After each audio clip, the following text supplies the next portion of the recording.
Assalamualaikum warahmatullahi wabarakatuh. Perkenalkan, nama saya Anissa Kirani. Saya dari kampus Tayaptip Simpang 4 Pasaman Barat semester 5. Saya akan menyampaikan salah satu tugas metodologi penelitian yang berjudul instrumen penelitian. Yang A. Pengertian dan jenis-jenis instrumen penelitian.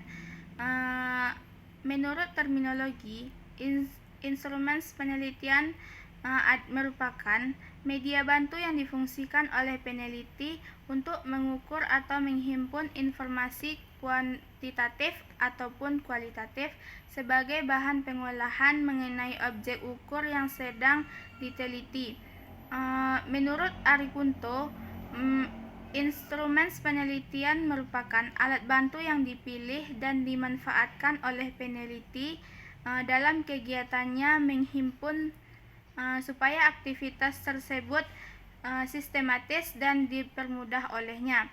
Dari pengertian di atas dapat kita simpulkan bahwa instrumen penelitian adalah metode penelitian yang dilakukan untuk mengukur dan mengambil data primer langsung dari lapangan melalui kajian-kajian yang empiris dan sistematis.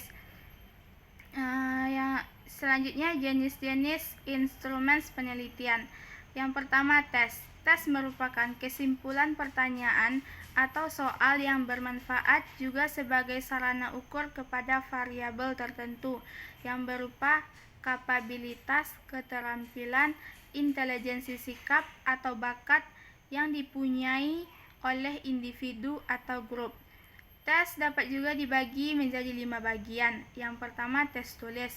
Tes tulis merupakan pelaksanaannya lebih menekankan pada kertas dan pensil. Tes ini dikerjakan tercatat. Yang kedua, tes perbuatan. Tes yang dipakai untuk mengukur proses tampilan satu orang dalam menyelesaikan tugas. Yang ketiga, tes lisan. Tes yang dilakukan lewat wawancara tugas tatap muka antara penanya dan responden. Yang keempat, tes esai. Tes yang disusun dalam wujud pertanyaan terstruktur di mana responden mampu disusun dan diorganisasikan sendiri dan bersama bahasa sendiri. Yang kelima, tes objektif merupakan tes yang sudah disediakan jawabannya berupa tes benar salah, tes pilihan ganda, tes menjodohkan, tes analisa pertalian.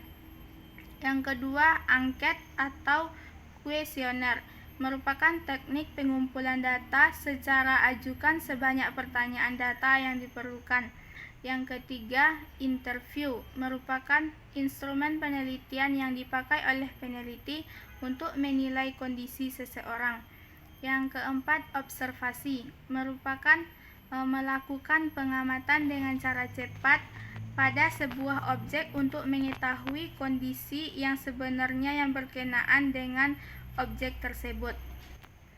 Yang kelima, skala bertingkat atau ratings merupakan suatu ukuran subjektif yang dibuat dengan cara berskala.